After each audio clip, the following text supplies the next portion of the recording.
On behalf of HostageAid Worldwide's president, Nizar Zakka, and board members, I would like to welcome our host for today's event, Nazanin Boniadi. Nazanin is an Iranian-born, award-nominated actress and renowned activist. She is an Amnesty International UK ambassador with a focus on the unjust conviction and treatment of Iranian youth, women, and prisoners of conscience. Her advocacy work has taken her to the German Bundestag, the UK Parliament, and the US Capitol. In 2018, she was selected by People magazine as one of their 25 women changing the world. She is also a recipient of the 2020 Freedom House Raising Awareness Award. Please welcome Nazanin Boniadi. Hello, I'm Nazanin Boniadi, and I'm honoured to host the inaugural HostageAid Worldwide event in partnership with the James Foley Legacy Foundation. I'd like to introduce our distinguished guests, including former hostages, family members of hostages, lawmakers, and various experts on international law, the UN, and others. We have a packed agenda for you this afternoon, and we'll try to stay on track. But one thing we'd really like to achieve is the exchange of views and the sparking of ideas that will hopefully create continued dialogue even after the event ends. Hostage-taking is a trending threat to diplomatic norms. I've had the privilege of meeting former hostages and their families, and I'm proud to call them my friends. In my time advocating on their behalf, one thing has remained disturbingly constant. We simply aren't doing enough to end hostage diplomacy. To make a real impact, we need better methods and ways of looking at the problem. Deeper collaboration between governments, better collaboration between families, and a willingness to call it out. Our first keynote speaker is a towering advocate for freeing hostages and bringing Americans back home. She is the first woman in US history to be elected both a governor and a United States senator. She's known for her common sense leadership, hard work, and dedication to improving the lives of the middle class.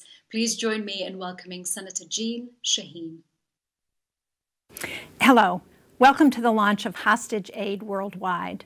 I'm excited about the mandate of this group and the work you'll undertake. And unfortunately, there is a lot of work to do. The James W. Foley Legacy Foundation estimates that there are at least 45 Americans currently being held in 11 countries. The families of Austin Tice, Paul Whelan, and Aziza Al-Youssef, to name a few, are still waiting for their return. This is why I've worked with several people here today to secure the safe return of Americans detained abroad and bring to justice those who use hostages as a tool of politics and war. Last year, Congress passed and the President signed into law the Robert Levison Hostage Recovery and Hostage-Taking Accountability Act. This bipartisan bill is designed to strengthen U.S. government resources to bring back Americans held hostage or unlawfully detained abroad. The bill is named in honor of former FBI agent Robert Levison, who is presumed to have died in Iranian custody. Mr. Levinson's unlawful detention of more than 12 years is sadly recognized as the longest in American history. Hostage recovery requires a whole-of-government approach. That's why I work to establish in law the Special Envoy for Hostage Affairs to lead the diplomatic engagement on U.S. hostage policy and coordinate all diplomatic engagements in support of hostage recovery efforts. I've also worked with Diane Foley and the Foley Foundation to bring to justice the ISIS terrorists responsible for the torture and murder of her son, journalist James Foley, as well as Peter Kassig, Stephen Sotloff, and Kayla Mueller. Americans like Jim and the others we recognize today traveled the globe representing and sharing our ideals around the world. Their unjust detention is an assault on American values, and prioritizing their safe return must be a priority of the U.S. government.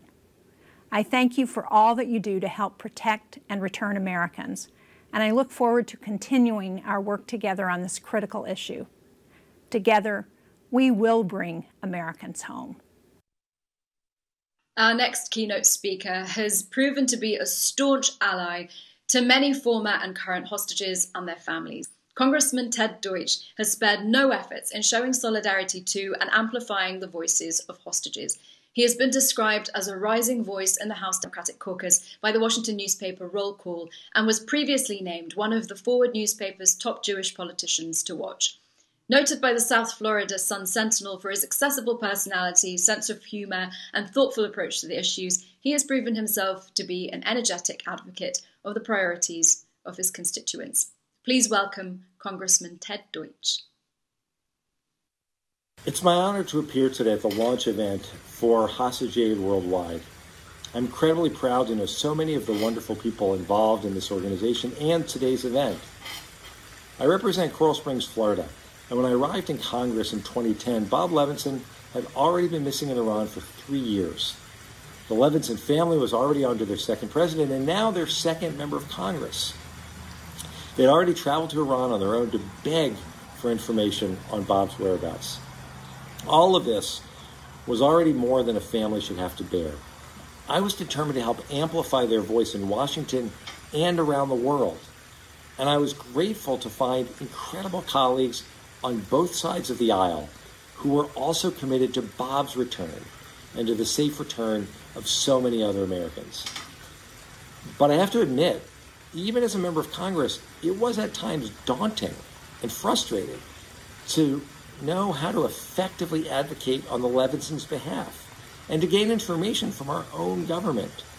It was impossible to imagine that families with no government experience, already dealing with the unthinkable trauma of having a loved one held in a foreign country, that they were expected to fly to Washington and lobby their own government.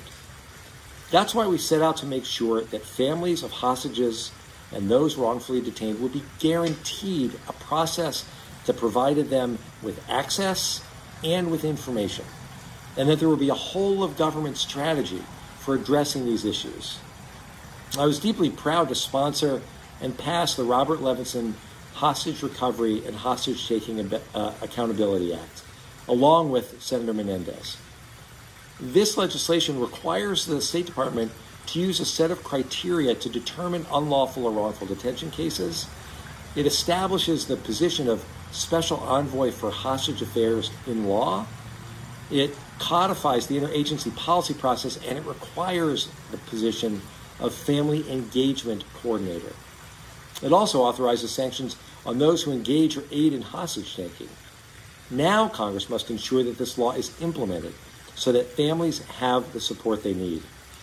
I was so pleased to see Secretary Blinken commit to the implementation of this law. The board members of HostageAid Worldwide know these challenges all too well. Their own family members have had too many meetings with members of Congress. They've sat on too many panels and they've testified in too many committees, including Nizar Zaka's son, who was in high school when he bravely testified before the United States Congress. When a member of Congress finds out that they have a constituent being held, they often don't know where to turn. So I and other members of Congress who have the distinction of representing or having represented an American hostage or wrongfully detained American, we stand ready to serve as a resource to them and to their staff. We must continue to make clear that those who engage in hostage-taking or unlawfully detained Americans will be met with a powerful response from the United States Congress. We will not be silent when American lives are used as political pawns. And as the administration prepares to re-engage Iran diplomatically, I will continue to make sure that the release of those Americans still held by Iran remains a top priority. I will be forever changed by my experience representing Bob Levinson and getting to know the remarkable Levinson family. I won't stop fighting for closure for them. And for those of you who have come home, I have been forever changed getting to know each of you. For the families still waiting, we will continue to stand with you. So I want to thank everyone involved in this incredible new organization. I look forward to working with all of you to ensure that every American comes home. And I am so grateful for the honor of joining with you today. Thanks so much. A woman who turned her personal tragedy into a legacy and devoted her life to ensuring others do not suffer the same fate. Since the establishment of the James Foley Legacy Foundation, she has touched and changed the lives of almost every single hostage and families of hostages, and has tirelessly worked to bring them some form of relief.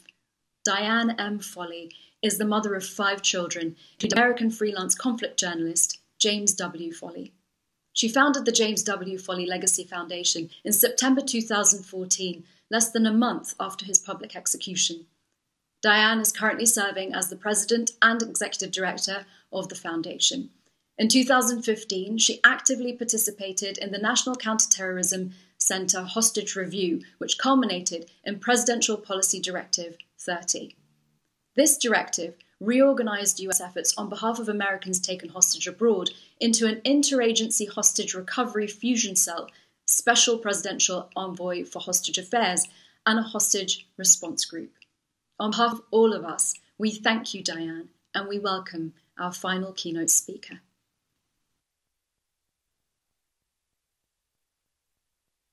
I applaud the heroic start of HostageAid worldwide, particularly the moral leadership of former hostages Nizar Zakka, Sam Goodwin, Alan Gross, Kylie Mo Gilbert, Jason Rezaian, and Shi-Yu Wang. They are unwilling to forget those still held captive worldwide. Hostage taking is the most heinous of crimes. There is such a horror about the kidnapping of another human being, both for the victim and their family. I will never forget the nightmare of Jim's kidnapping in Syria on Thanksgiving Day 2012. His 20-month captivity, or his gruesome public beheading. Jim suffered along with fellow Americans, Stephen Sotloff, Peter Kassig, and Kayla Mueller. 3 British, 4 French, 3 Spanish, an Italian, 1 Danish, and 1 German citizen. All 10 of the European captives were negotiated for and freed, while the British and Americans were brutally murdered. How can no negotiation with captors ever be a wise or moral answer to kidnapping? Within 3 weeks of Jim's murder, the James W. Foley Legacy Foundation was founded to advocate for the return of all Americans taken hostage and to promote the safety of journalists worldwide. We raise awareness about hostage taking, educate to minimize risk, research efforts to bring hostages home, seek captor accountability, support hostage families and returned hostages so they are not alone. As previously mentioned, some progress has been made. In 2015, President Obama did order an all of US hostage policy review, which resulted in our current interagency fusion cell, special presidential envoy, and hostage response group to bring home hostages taken by criminals and terrorists. President Trump thankfully prioritized the return of our hostages and brought home several of the brilliant panelists you will hear speak today. The Levinson Act was thankfully made into law in June of 2020. This will mandate our US State Department to determine which US persons are unlawfully detained abroad, and adds responsibility to assist them as well as hostages taken by criminals or terrorists. But sadly, international kidnapping keeps increasing. Victims are taken for a myriad of reasons: for money, for power, for propaganda, as a bargaining chip. As Senator Shaheen mentioned, the Foley Foundation data reveals at least 48 current cases of US persons taken hostage abroad, though we actually estimate the number to be nearer hundreds. of US persons taken annually, since most kidnapping cases are initially kept private. What is the moral imperative of a nation when hundreds of its citizens are kidnapped abroad each year? We are counting on the Biden administration to prioritize and shrewdly negotiate for their freedom. You know, the return of innocent persons taken hostage abroad requires deep moral outrage and courage by all involved. May you be inspired today with this profound moral courage. Thank you. The running order today follows three main themes, starting with a discussion around existing policies and in particular the different international hostage conventions and acts. The second panel will describe some of the work that HAW is doing to understand and to try to disrupt the way that hostage taking is being seen as a viable diplomatic option for some countries.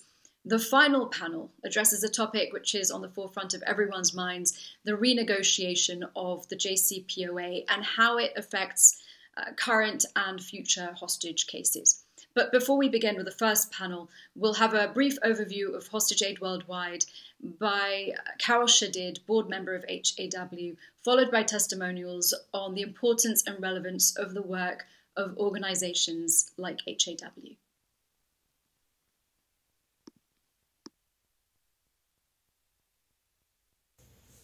Good afternoon, everyone. We are really delighted to have you join us today at HostageAid Worldwide's launch event. I won't be taking up much of your time. I'll just be giving a brief overview of HostageAid and its mission. As many of you probably know by now, HostageAid is a nonprofit NGO that was established recently in September 2020 by a group of former hostages from around the world, as well as families of hostages and subject matter experts, all of whom, based on their different personal experience and suffering, of course, have banded together to fight for the release of hostages globally while aiming to prevent this inhumane act of hostage-taking from occurring to other innocent people. Of course, needless to say, HostageAid will complement the great work that is being carried out by other important organizations that help and advocate for hostages, such as the James Foley Legacy Foundation. Now, in addition to providing humanitarian support and relief to current and former hostages who are unlawfully detained, HostageAid is aiming to specifically work closely with technology experts and different stakeholders to scientifically address the hostage-taking business model by identifying ways to target different components of this model and disrupt its operation. Now, this will be done by a state-of-the-art scientific and data-driven approach to state-sponsored hostage-taking, which is being developed as a tool with an aim to put an end to hostage-taking. To this end, HostageAid is in the process of initiating a hostage tracking system powered by artificial intelligence that will assist governments that are struggling to deal with the global hostage crisis, and it can be used as a significant tool to achieve tangible outcomes. So after this brief overview, I will leave you with some testimonies from experts on the importance of organizations such as HostageAid. Thank you very much. Each year, Americans and people from all across the world are taken hostage or illegally detained. Hostages and their families should know they are not alone. This crime is endemic, and it affects people from all walks of life. Journalists, humanitarian aid workers, teachers, mothers and fathers, sons and daughters, friends and families. Organizations like HostageAid Worldwide play a crucial role in ensuring that hostage victims and their families do not walk alone. Governments, international organizations, NGOs, and advocates of hostage victims and their families achieve more when they work together. So let us work together. Let us share information, share data, share our resources, and share our commitment to ensure no hostage is left behind. Today, I add my voice to this shared mission and to the critical work of supporting all hostages worldwide. Good afternoon. My name is Julia Nishwatt. I previously served as the Deputy Special Envoy for Hostage Affairs in multiple administrations. Thanks to PPD 30, Presidential Policy Directive 30, was the creation of the Hostage Recovery Fusion Cell, as well as the Special Envoy Office. And so being able to continue those authorities has been very helpful for the U.S. government. But I'm here today to talk a little bit about hostage diplomacy. When we talk about primary issues of the value chain, at the end of the day, there's very little downside for the hostage takers, whether it's non-state actors or rogue regimes. And they certainly have a lot to gain, whether that's financially or diplomatically. They know we care, and that's certainly in line with our democratic values. You take China, for example. Rarely do we see a Chinese citizen taken hostage by a terror group somewhere in the Middle East, because there's a perception, at least, that there would be severe consequences. For the Europeans, it's financial. They're willing to pay ransom, and typically for the U.S., it's been diplomatic. So how do we disrupt this value chain? Well, one, it needs to be a higher priority internally, and it needs to be a precondition to any serious diplomatic engagement. In some cases, there needs to be more resources towards intelligence and military capability. Not in all cases, but from what I've seen in my career, U.S. citizens sometimes are seen as an afterthought because of other national security issues and competition overall. You take Syria, for example, great power competition there with Russia, Turkey, the Kurds. What do we do about Assad? Therefore, the hostage ends up becoming leverage, which is completely towards the hostage taker's benefit. Europeans need to stop paying ransom. It's a revenue stream. It certainly enables a cycle that continues on and on. So when we look to disrupt the value chain, in my view, technology tools that organizations such as HostageAid Worldwide can certainly be helpful in developing to be able to fill these gaps for the U.S. government, because as we all know, these assets will always be stretched out thin. But at the end of the day, they need to also be deliberate about developing trusting relationships with all stakeholders in government. Thank you very much.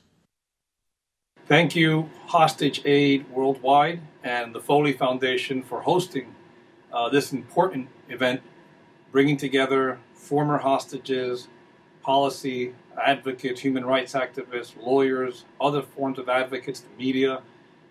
Indeed, that team of people that is needed to help not only liberate Americans and others unlawfully imprisoned in foreign lands, but also hold those who did this to account. And it's a unique mission that you're talking about now, involving the different tools and the artificial intelligence, the tracking, the data.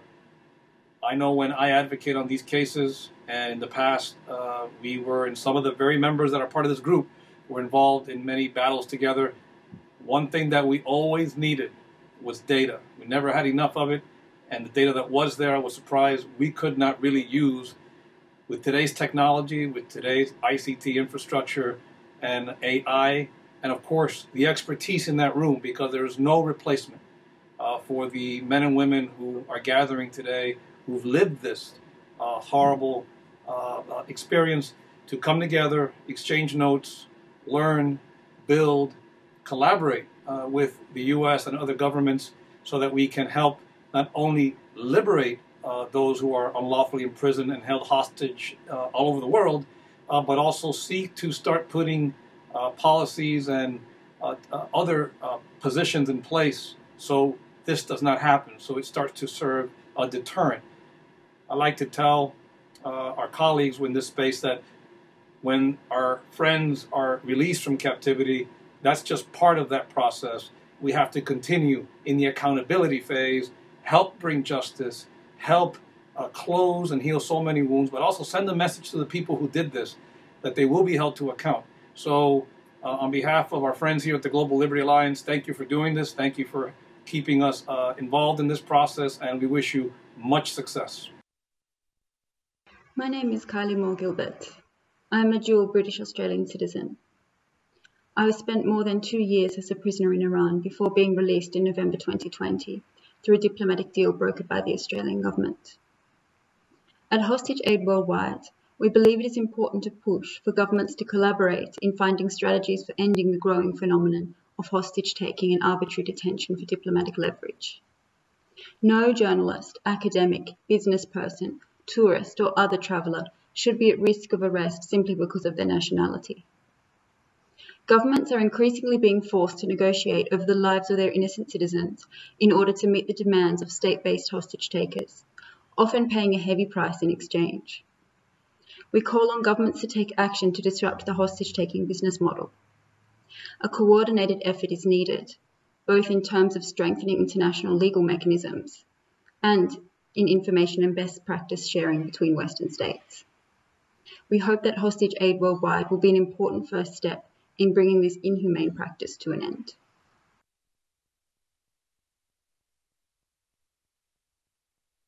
Our first panel will be moderated by Ali Arab, Georgetown University professor and board member of HAW. The panelists will discuss the UN Convention on Hostage-Taking, the Canadian Hostage Accountability Act, as well as the Levinson and Magnitsky Acts, and the role that existing conventions play in efforts to end hostage-taking worldwide. We're also very fortunate and grateful to have the participation of experts and international lawyers with deep experience and knowledge in these areas. Thank you, Nazanin. We're honored to have a great panel today to discuss international conventions and acts. We do have Jim O'Brien, Sarah Levinson-Moriarty, Dr. Carla Firstman, and Dr. Tatiana Eatwell. And we're hoping to engage in a dialogue about the existing conventions and acts regarding hostage taking, and discuss the strengths and weaknesses of these. As you heard, this is an important and increasing phenomena, hostage-taking globally, and we need to study the policy and understand how we can come up with a global, unified, and enforceable approach to stop and put an end to hostage diplomacy. This is, of course, a big conversation, and we're hoping to tackle that today. I'm hoping that will be a start of future conversations. Let me just mention that given that time is limited, let me apologize from the panelists if I need to cut you off, just to make sure that we touch on the important issues. So without further ado, let's start with understanding and asking questions from our panelists. Jim O'Brien, I have the first question for you, and I would like to ask you about the Declaration Against Arbitrary Detention in State-to-State Relations. This is recently been launched, and U.S. is part of that. It was spearheaded by Canada. Many countries, over 50 countries have joined that. Australia recently joined that. So please share with us your thoughts about this act and the strength and weaknesses of this. And also, do you think that this declaration would play an important role for organizations like HostageAid Worldwide and other organizations that we all aspire to achieve the same goal of putting an end to hostage diplomacy? Thanks, Ali, and it's an honor to be here today. To Nizar and the other organizers, I'd say congratulations and thank you. A robust ecosystem of non-governmental groups providing support and assistance to hostages and their families, and advice and occasionally a nudge to governments is incredibly valuable. And I'm really pleased that this has grown up, although I'm sorry for the need. On the the Canadian initiative. You know, it's easier to be really smart in 3 minutes than in an hour, so I'll try to hold to that. 3 points. The first one, its great value is to name the problem. Normally, these kinds of arbitrary detentions hide within the thousands of detentions of foreign nationals every year and the associated arbitrary administrative acts like travel bans, passport filings, et cetera. Now it's front and center and we can begin to discuss it. And I want to emphasize something that Julia, my colleague, and I struggled with for years. Our main point to diplomats is that one of the most important things you can do is raise these issues early in any bilateral discussion, whether it's with a non-governmental group or a government. And this is the best way to test the intentions of your counterpart and their ability to actually deliver something. Because a person who's detained it's both, their release is irreversible, but you're also not asking that they resolve something that's material to the core dispute. You're simply testing whether they have the ability to deliver and they're willing to deliver. Then I'd always say it should be first on the checklist, not late in the checklist. It would be nice to see the states involved with this declaration to start to share that as a best practice. Second point, states ought to commit to working together. Now, this isn't in the declaration expressly. So unlike some terrorist conventions and other things, there's not a commitment to sharing information and intelligence. But I'll say here, I want to thank our Canadian friends. This is the kind of initiative on which Canada can lead the like-minded of the world. And we've seen this again and again over the last 20, 25 years, where Canada plays a special role as a maybe smaller state, closely associated with larger states, able to bring together a very powerful group. And I hope we see them encourage that, because right now it's divide and conquer. The third point for me is to make sure that we treat the arbitrary detainees, the people held by governments, well. And I'd like to see the states under this declaration start to work together about what should be expected for the people who return home. The problem is that for people held by states, our systems of support have been built around ordinary consular cases. So somebody who loses their wallet while overseas and they just need a loan to get home. That's what foreign ministries are set up to do. But as everyone who set up this organization knows, the problems for somebody who's been subject to detention for a long term are fundamentally different. Now, in the US, we have a benchmark, because we know that victims of kidnapping cases get a certain amount of assistance from government. And so we're trying to make those two systems work together. That can mean practical help on paying taxes, recovering mortgage payments lost, banking relationships, all down the list. It would be wonderful to see states agree that there are certain ways they should help people when they emerge from these kinds of detention situations. And that's where I'll close, just with the note that at least for someone as a recovering US diplomat, people get detained for many reasons, but they're held because they're Americans. And so the government owes the effort to bring them back, and it can play an even stronger role in helping to bring other countries along to the same recognition, and hopefully to treating all our people in the same humane way. Thank you so much, Jim. Sarah, I would like to ask you about the Levinson Act. We all noticed that Senator Shaheen and Congressman Deutsch both talked about it. So definitely an important development over the past few years. Which is named after your father. I understand that you and your family played an important role in shaping and motivating this act.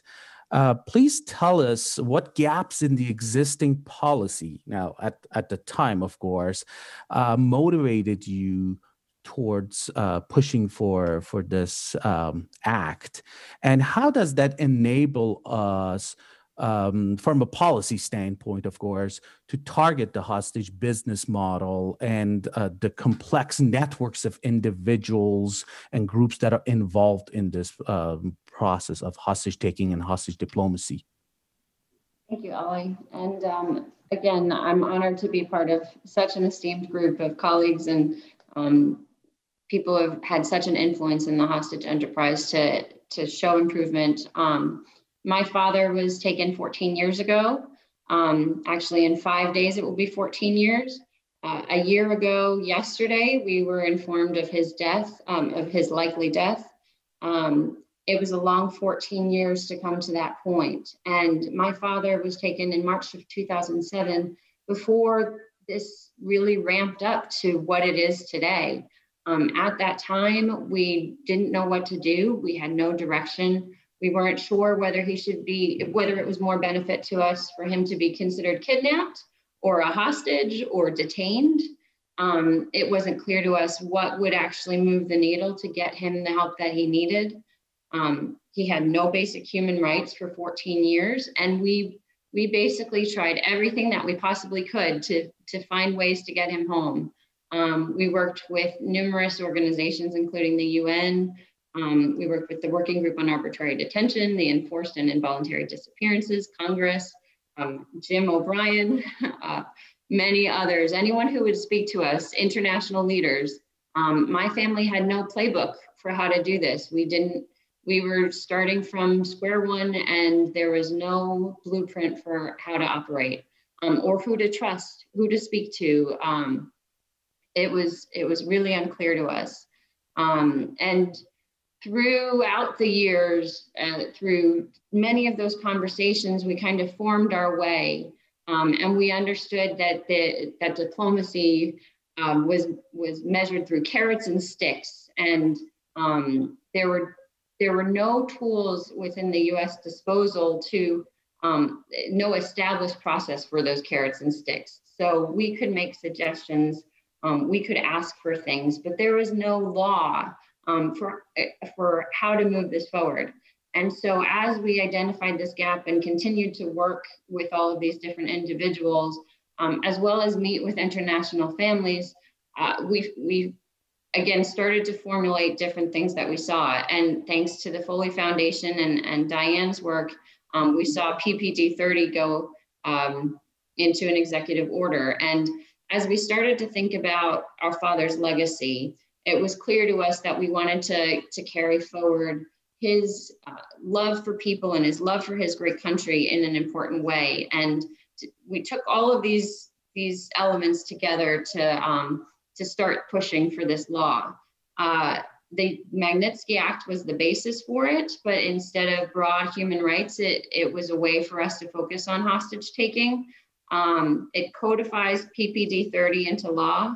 The Robert Levinson Hostage Recovery and Hostage Taking Accountability Act, it brings both sides together in a way that it's focused both on the family experience and helping the families to know how to navigate this deep challenge, but also to give us the tools that we need to be able to influence those who are using hostage diplomacy as their primary force of foreign policy.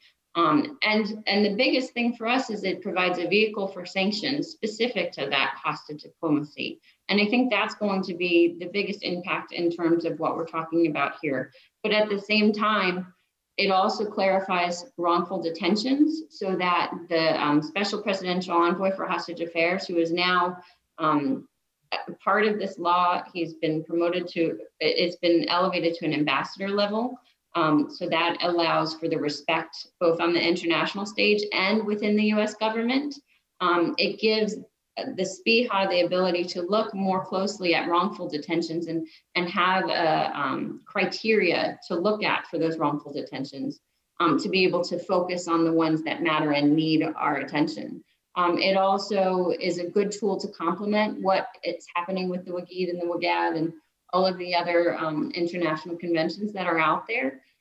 Through conversations that I had with other hostage families, again, internationally, what we found was the US really did need to take the lead and show leadership in this space. And I think the law really does allow for that, and other countries will follow suit. It also gives us room from a US perspective to get involved in international cases where we need to. And it gives family resource guides and reporting to give transparency and accountability to the US government to do what is really owed to the family. So no family has to go through what my family went through trying to get answers on what happened to my father. And Sure. I think the most important next step is to get it up and running and to start seeing its impact right away. And if I might add, in conversations that I've had over the past week with many people in the US government, people are really excited about this law as a tool for them to be able to point to and start using to make a difference in this space. Sure. Thanks, Sarah. And it's very unfortunate and saddening to hear the news about your father's passing. You did mention Magnitsky Act, which is a segue into our next question. Thanks for that. So, Dr. Carla Firstman. So, Carla, please let us know what you think about the Magnitsky Act. So, does Magnitsky Act, which was passed in 2012, was actually it's related to a case of Russia. So it's actually called the Russia and Moldova Jackson-Vanik Repeal and Sergei Magnitsky Rule of Law Accountability Act of 2012, but it's known as the Magnitsky Act globally. How effective has it been as a policy tool in addressing human rights violation, given that hostage taking and arbitrary detentions may be placed in a broader sort of context of human rights violations?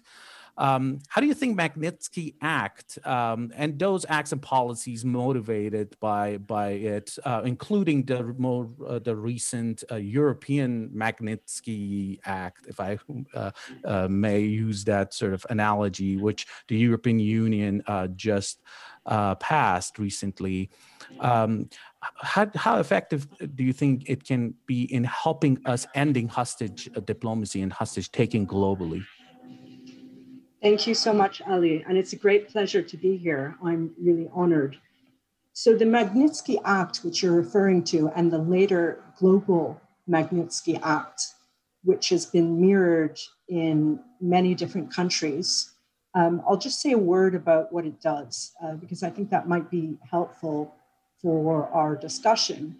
So firstly, it allows for the imposition of targeted sanctions, so visa bans, asset freezes against any person, company, state official, anywhere around the world for the commission of gross human rights violations. And in relation to some of the acts, because the acts are of course different depending on where they were put in place. In the US version, also it deals with corruption. So the act, or these various acts, are crucial. And they're very much, I think we need to see it as part of the toolbox. They're important because they recognize that people perpetrate human rights violations, not just governments. So the sanctions have managed to get at people who are difficult to bring before courts because of immunities or some other kinds of barriers. So persons involved, for instance, in the killing of Jamal Khashoggi, persons involved in the conflict in Chechnya, in crimes against the Rohingya, officials involved in suppressing the uprisings in Hong Kong, a whole range of circumstances have been dealt with in one way or another by the different Magnitsky Acts. And it's rather efficient and flexible, these acts, because the focus on travel and assets means that it has a good bite and can hurt in very practical, concrete ways. But some of the reasons which make it effective have also been subjected to some criticisms. So governments will decide who should be subjected to the sanctions, not a court and not another independent body. So they will naturally be selective in who they choose to subject to this process. So to an extent, the choice of who governments will sanction will undoubtedly align with their foreign policy objectives. So this is something to take into account. Can the Magnitsky laws be of use to address the phenomenon of state hostage taking? Absolutely would be my answer. Even if hostage taking is not specifically listed in the Magnitsky Acts, and it's not, the conduct which we see as part of this phenomenon of state-sanctioned hostage taking of serial arbitrary detention, unfair trials, torture, and disappearances all form part of the gross human rights violations captured. So the only challenge we have is selectivity and how this is going to be addressed in relation to the variety of cases that we see. I'll stop there. Yes, thank you so much. Tatiana, so far, all the acts and conventions and declarations that we talked about are more recent. But with the question I have for you is about something that's been around for more than 4 decades, UN Convention on Hostage Taking. Please tell us about this treaty. You know how it's been ratified by 176 state parties. It is on the topic of hostage taking. Why is it that it has fallen short of providing an effective policy tool over the last 4 decades to deal with this increasing threat of global hostage taking phenomena? Okay, well, thank you, Ali, and thank you to the to HostageAid Worldwide for inviting me to speak today. It is an honor for me to appear. And if I may start by explaining the objects and purposes of the Hostages Convention, that they are for the prevention and punishment of hostage taking and to ensure there's no safe haven for perpetrators. So the convention is focused primarily on individual criminal responsibility. And its strengths are that for the first time, then in 1976, it provided a definition of offences of hostage taking, including attempt and complicity in hostage taking. And it's a broad definition that covers a number of ways in which the offence may be committed, a number of circumstances in which the offence may be committed, provided that they have a transnational or international element to the crime. And importantly, the offence may be committed by any person. So it includes offences committed by state actors, doesn't just apply to non-state actors. Now, it requires state parties to make hostage taking a crime in domestic law and to prosecute alleged perpetrators. And the no safe haven provisions are of particular strength. It requires states to either prosecute or extradite alleged perpetrators who are in their territory or found in their territory, and establishes hostage taking as a crime of universal jurisdiction under the terms of the convention, and indeed obliges a state to prosecute a person found, an alleged perpetrator found in their territory, if it does not extradite them. It also provides that state parties have obligations to take measures to prevent the preparation of hostage taking on its territory and its commission. And if it's committed, an offence is committed in its territory, that state has obligations to take measures to secure the release of hostages. However, it has certain weaknesses. It doesn't expressly recognise a prohibition of hostage taking in international law as such, and certain weaknesses that apply to a number of human rights and counterterrorism conventions. It's based on a presumption that state parties have effective control over territory, operate effective policing and independent criminal justice system, and like other human rights and counterterrorism conventions, the mechanism for adjudication of disputes is consent-based.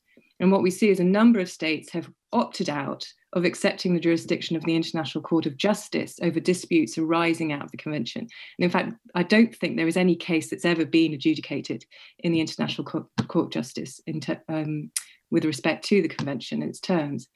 And in addition to that, it doesn't establish any compulsory mechanism for oversight by a state of a state party's compliance with it.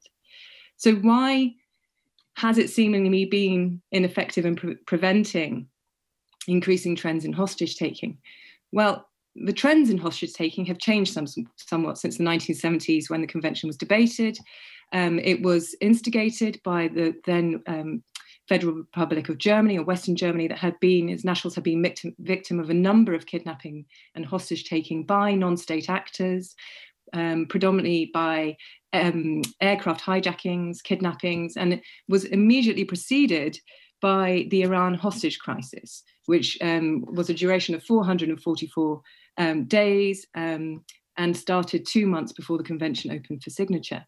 And now we see an increasing trend of state actors operating behind a thin veil of legitimacy, hostage-taking disguised as criminal justice, and measures that to prevent that form of hostage-taking that are focused on individual criminal liability are not necessarily sufficient to address this phenomenon. And not least because its effectiveness presupposes and relies on some measure of international order and amongst states, that states act in good faith, but also that states have a respect for the rule of law internally and for human rights principles. It requires that states, it relies on the fact that states might be are willing and able to prosecute perpetrators and bring them to justice, even state actors. But nevertheless, it's still an important tool for ensuring individual criminal responsibility. But it is only part of the picture, as this panel discussion has revealed, I think. So what improvements could be made? Importantly, the answer is not only in international law, and I think the event tonight will reveal and discuss, we'll be discussing other measures that might be taken in order to break the chain and ensure that states as well as, but it is important, to ensuring that states as well as individuals are held to account. What can be done? Well, there's no provision for the amendment of the convention itself. We're stuck with it. It's good, it serves its own purpose. But I think it's important that we renew the debate at state and UN level regarding a need for a new instrument that properly addresses the contemporary trends in hostage-taking, particularly state hostage-taking. That new instrument should be clear, contain a clear declaration of the prohibition of hostage-taking in international law, provide for adjudication of disputes concerning state responsibility, although it's unlikely to be a compulsory jurisdiction, and a compulsory mechanism for oversight and review of state compliance. Now, the Canadian Declaration is important first step in this respect. It's not a binding legal instrument. It has no reference to hostage-taking in it as such, but it's an important first step in the process, getting the debate at the UN General Assembly, pushing for a resolution or declaration of the UN General Assembly that will push forward the drafting of a new international instrument. It's a long process. There are other measures that need to be taken, but it is part of the panoply of instruments that we have available to us. Okay, thank you so much. So thanks everyone for enlightening talks about these existing policies. So one thing that Sarah also touched on, I want to talk about the definition of a hostage. It seems to me, looking at these different conventions and declarations, that we may not be having a unified definition of a hostage, really. And also, something else that is important is that I want to make sure that it's clear that there are individuals, there are states, but also there are organizations that these policies need to be including those as well. Terrorist organizations that are involved in acts of hostage taking. But let me go back to the definition question. If anyone wants to weigh in on this, at this point, we can have a discussion around this idea of definition of hostages.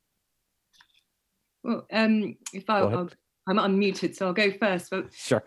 The Hostage Convention doesn't define a hostage, but it defines the offence. So the starting point, I would say, would be Article 1 and the definition of the offence, and the hostage, the person subject to that offence. And it is a fairly broad definition. It covers hostage taking by state and non-state actors. And in my view, it certainly does apply to this phenomenon that we see of the arbitrary detention of dual nationals in states such as Iran, where they are used as diplomatic leverage. It certainly applies to that. So a hostage would, in my view, would be, the starting point would be with the definition of the offence. Thank you. Maybe I can just add something. Go ahead, Carla. Sorry, Sarah. I just thought maybe it would be useful to add the hostage-taking convention speaks about the need for an international element for the offense of hostage-taking. And that's specific to the Hostages Convention, but that doesn't necessarily mean it should underpin our understanding of what a hostage is. So that would be one thing. But nevertheless, with respect to this new phenomenon of taking dual or foreign nationals, and in the case of dual nationals, using going to the other state of nationality for leverage, to my mind, that would satisfy the international elements. But it would be important for that to be clarified. Thanks. Sarah? Thank you. I was just going to add from my experience and from the beginning, when it was clear to us that the Iranian government was involved in my father's detention, we were told in different instances, sometimes it was better to call him a hostage and sometimes it was better to call him detained. And from our perspective, we wanted clear accountability to the Iranian government because we knew we would never be able to get him home if he was just considered a hostage without that clear accountability that the Iranian government detained him. And as part of the Levinson Act, there's also criteria for how we define wrongful detention to allow for some more clarity about where it is really more like a hostage situation. Exactly. Sure, and the Levinson Act does clarify that, exactly. Jim, please. Yeah, and just to follow on this point, so as the recovering lawyer on the panel, maybe I'll talk about why this definition matters so much. The first is that in diplomatic parlance, calling someone a detainee makes it easier to have the discussion, government to government. And this is the one problem with the title of the job I formerly had. No government wants to sit down with the hostage guy, right? So calling them a detainee matters, but there are thousands of detainees. And that's where the Levinson Act's provision that we identify these cases early allows for early action.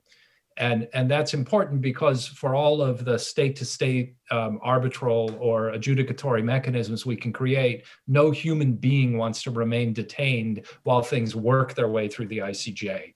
So we're going to have to find a way to address these issues without maybe using the word hostage from time to time. Having said that, the second major implication goes to how people are treated in the US system, because we have difficulty distinguishing between a person, a tourist who is temporarily detained maybe by accident or mishap and needs help coming home, and a person who's held as a result of deliberate policy by a foreign government. And so in our system, at least, and I suspect for other governments, we need a way to acknowledge that some detainees are more like people being held for long periods by terrorist groups or other non-governmental organizations, and then to provide them the help that they need. So the definitional issue has a couple of clear, immediate policy impacts. So Jim, as the former special envoy for hostage affairs, presidential envoy for hostage affairs, could you let us know where do you think right now, where we are with all the policies, but also the increasing threat of hostage taking? What do you think the near future outlook of policy and battling this whole phenomenon of hostage diplomacy is? I honestly think it's an answer better given by the people outside who've been viewing the evolution of this policy. I mean, I'll say from my standpoint, yes. The first thing is, at least for this administration, I think for the Trump administration and for the Obama administration, this phenomenon is recognized as an everyday occurrence in diplomatic parlance. It's not an occasional accident. So it's something that we have to engage with consistently. That's the first big victory. The second piece is then being effective in addressing it. And here I think it's great. You see that Roger, who I think has been doing very well, that sounded faint. I think he's doing exceptional work. Keeping him on across administrations allows the Biden administration to start quickly. That's the first time in history an American administration has been able to start that way, because we had a bit of a rupture, which Julia helped with, but and now we will see whether this administration can be more effective. The third challenge is, can we bring a group of like-minded countries with us together? and that will come next. Okay, great. Thank you so much. Thanks, everyone. As I mentioned, this is not a conversation that we can tackle in only a few minutes, but thanks for your time and the great panel.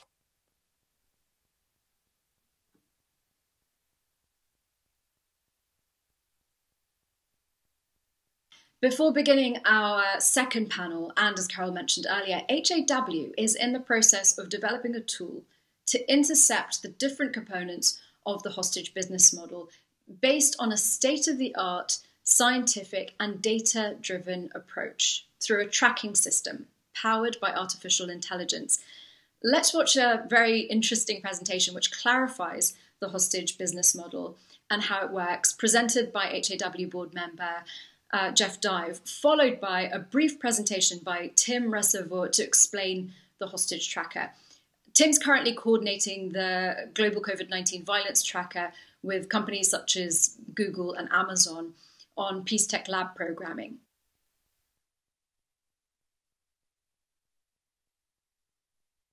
Good afternoon.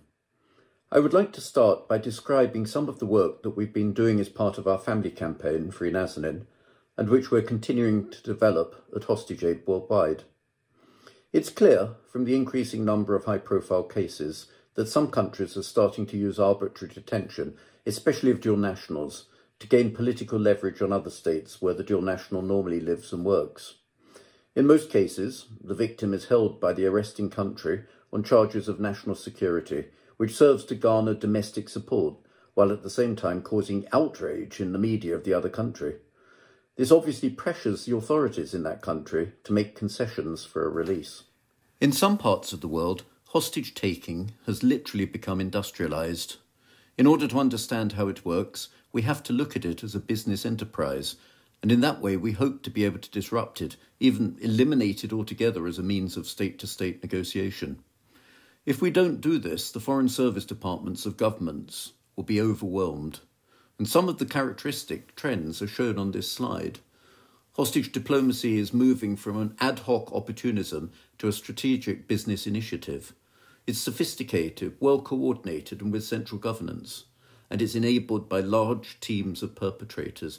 Above all, it's becoming a global problem. It may sound blunt, but hostages are simply a product which is brought to market by the perpetrator country, which it hopes will result in a successful transaction. We call the manner that this is done the hostage value chain. There's some debate about whether the victims are simply in the wrong place at the wrong time or have been carefully lured to their fate. The truth is there are recent examples of both, even amongst those represented here today. But all victims meet a profile, and it's tuned on a case-by-case basis to extract the maximum shock media coverage in their home country. If you compared it with any product launch, a company would pay millions of dollars for the campaign. For hostage takers, it's entirely free. And this is the essence of the first phase, reconnaissance. Match a strategic objective to a candidate victim who can be arbitrarily detained. How do they do this? Focus on the outrage. We've seen examples of elderly, harmless men, young innocent mothers, academics, even an emergency room doctor invited by a government to speak. But the common theme is the story is utterly horrifying for the public of the country where the victim lives and works. The next step is for the hostage-taking country to legitimize the victim as an asset. This means that to keep the domestic population at ease, the prisoner is generally presented as a spy. A sham trial is packaged for local consumption as a robust legal process by masking details under the pretext of protecting national security. And so the stage is set. The victim is fully weaponized as a hostage. The hostage-taking country's public are resentful of the so-called spy and support their government. Meanwhile, there's a gigantic push from the other country's public on their government to do something. This leads us on to phase 3, where the hostage asset is marketed. In our case, it was via multiple channels, including clandestine messages through the family, diplomatic channels, and we've recently seen examples of public marketing at international conferences, including foreign ministers. And finally, as it always must be for the model to work, a deal will be set. It may take many years, but at the end, the release event would be hailed as a great humanitarian outcome. To end with, I would say we need creative solutions to deal with this problem, but we can draw upon the experience of others who have been faced with similar issues, one example being cybersecurity, where nation-states often represent a bigger threat than criminal hackers. We need to understand the way that hostage diplomacy works in order to disrupt it, and the key point to remember is that each phase is actually manned by a team specialised in that discipline. The individual actors may not even know they're part of a malevolent system, but these individuals still need to be identified, shamed, and brought to account. This is the journey that HostageAid Worldwide is embarking upon. Thank you. Greetings from the Peace Tech Lab. My name is Tim Receiver, and I'm the Director of Programs and have been running our events in global hotspots like Iraq, Afghanistan, Pakistan, Somalia, you name it, over the past 7 years. I also spent 13 years with the U.S. Department of State and 9 years active duty Air Force. I wanted to share some ideas we've been discussing about creating a global hostage tracker with my friend and colleague Nizar Zakka. Peace Tech Lab has years of experience working on global data projects. This includes our current COVID-19 violence tracker work that uses machine learning to collect and process millions of reports where COVID-19 has led to violence and death around the world. Yesterday, we passed our 1-year mark of collecting data, and the tracker now contains 10 million reports from more than 534,000 unique sources. We've also been involved in tracking and cataloging terrorist attacks around the world, where we partnered with Esri from 2016 to 2020 on a project called the Terrorist Attack Map. Granted, the name lacked originality, but the project was effective and tracked all the details around terrorist attacks, including the dates, types of attacks, details on deaths and injury tolls, the perpetrators, and other pertinent data. This is the kind of project where the data needs to be highly accurate, and sensitive data for this project was analyzed and curated by a small group of dedicated and trusted volunteers. These are two types of projects that could inform how the hostage tracker is put together. Even taking a step back from there, I would say that an obvious goal is to disrupt the value chain for hostages in the first place. And my first idea for the hostage tracker is to address the phase 1 reconnaissance stage. You have the data, you know the profiles, you know the risk factors. The hostage tracker could be the place to go for diplomats, journalists, and other groups to evaluate the probability of being taken hostage based on their profile, dates and locations of travel, and underlying risk factors. In addition, we could also provide lessons on digital security and step-by-step guides on ways that they can take steps to become less of a target. Peace Tech Lab partnered with the International Center for Journalists on a similar data-driven project called Salama in 2016. The project has been used now by tens of thousands of journalists and activists around the world, and the app is available in English, Spanish, and Arabic. And this might be a good starting place for the hostage tracker. On the value chain for hostages, we could also address elements of phase 3, negotiation. This data would be highly sensitive, but we could set up a secure portal to catalog and track cases, information coming in from diplomatic channels, and case updates, which could be turned into regular reports that could be shared with host countries, partner organizations, and family members. This structured and unstructured data could be collected and curated by hostage experts. Machine learning could also play a role here, similar to the work we've been doing with our COVID-19 violence tracker, by running global queries on keywords related to case information to track media and social media reports in any language. Taking a step even further than that, machine learning and AI could play a role by analyzing historical resolved and unresolved cases to see if there are insights that could predict future outcomes. So in closing, I know this is a really quick presentation, but there are several ways we can make this project into something that could provide value in disrupting the hostage value chain. As I mentioned, one is provide a resource to diplomats, journalists, and others to evaluate the risk of being taken hostage in the first place. Two is building a secure repository to track and catalog sensitive case data and provide regular reporting, modeling historical case data using AI to predict future outcomes. Thank you again for your time. Hello, my name is Alan Gross, and I am on the advisory committee of HostageAid Worldwide. I was held hostage in Cuba on false charges for 5 years, from December 3rd, 2009 through December 17th, 2014. I had similar experiences as many of my HAW colleagues, former hostages who were held in Iran, Syria, and elsewhere. However, I was arbitrarily detained in Cuba for 14 months before any charges were brought against me. My trial was a kangaroo court. It lasted for 2 days. The state prosecutor had 21 people on his witness list, while I was allowed only 1.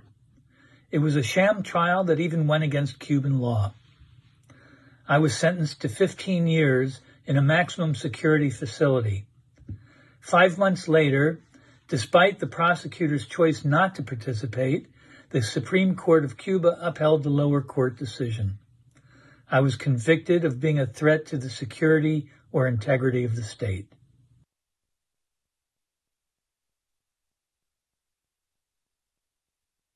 There's obviously a keen interest to find more effective and rapid ways of dealing with what is a truly abhorrent phenomenon.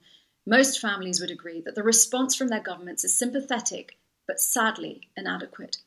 There needs to be a scientific and data-driven approach to use information and statistics to counter hostage-taking and put an end to the continuous and repeated languish of victims in unimaginably cruel conditions, waiting on a prisoner swap, a financial payment, a policy change, or some other undertaking. We go on to our second panel, moderated by HostageAid board member Jeff Dive, whose fate got him to dig deeply into the mindset of hostage takers and the different stages of the hostage business model, while embarking on the long and arduous journey of advocating for the release of his relative Nazanin Zaghari-Ratcliffe, currently held hostage in Iran. Thank you, Nazanin. So our first guest tonight on the panel is Ali Soufan. Ali is the CEO of the Soufan Group and founder of the Soufan Center. He's a leading national security and counterterrorism expert. He plays a significant advisory role in global intelligence issues. And as an FBI supervisory special agent, Ali investigated and supervised complex international terrorism cases, including the East Africa embassy bombings, the attack on the USS Cole, and the events surrounding 9/11. He also serves as a member of the Homeland Security Council and is a board member of the James W. Foley Foundation since 2019. He's the author of several books on the subject of terror. Ali, welcome. Thank you. So as first question, Ali, as you know, HostageAid Worldwide is taking a risk-based approach to disrupting the hostage business model. To what extent would access to historical data on previous cases, the various methods that were employed at the time in the negotiations, and the study of the eventual outcomes be useful in strategizing the optimum response in any new case? Thank you very much, and thank you, HostageAid Worldwide, for inviting me today to be with you and for convening this distinguished group of speakers and former hostages.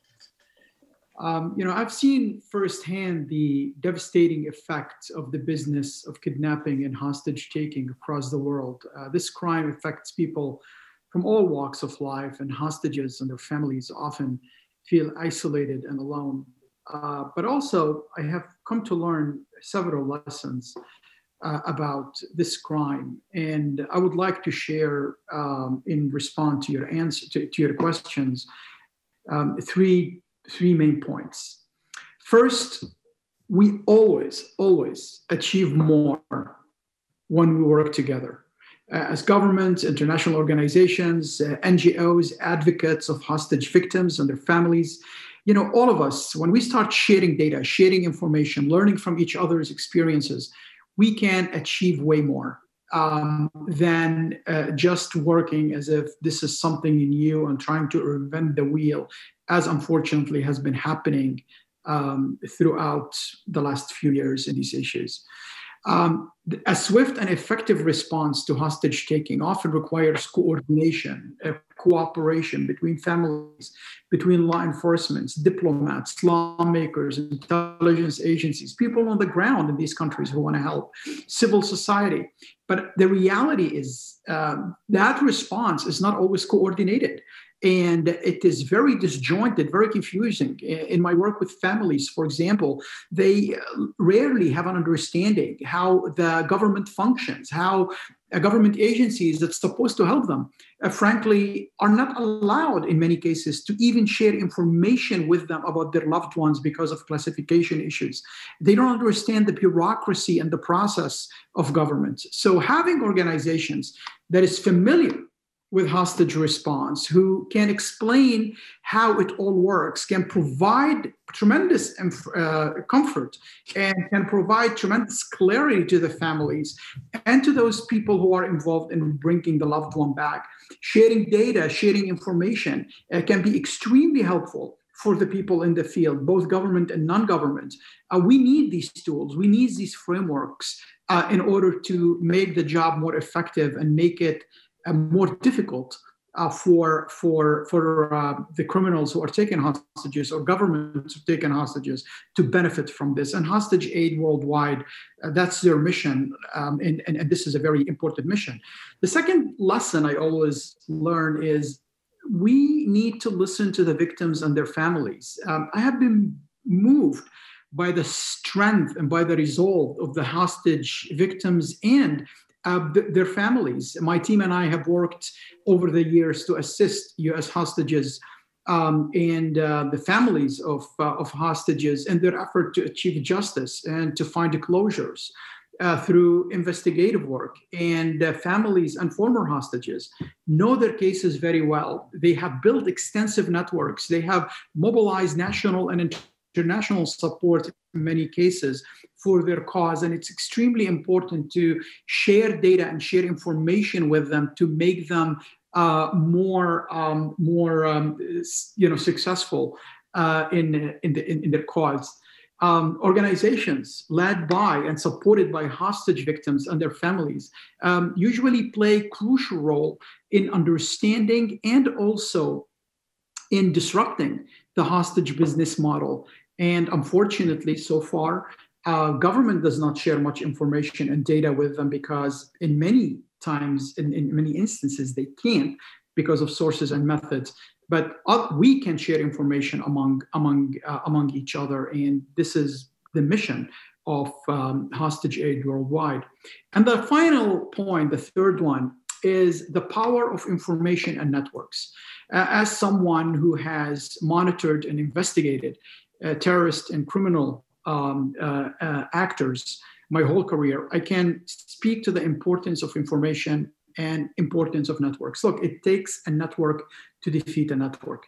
Our adversaries are always organized, always connected in this effort, and we must work together too. HostageAid Worldwide's mission to combine this global hostage advocacy with data-driven methods is crucial, is extremely important to go forward in a more effective way in dealing and tackling this crime.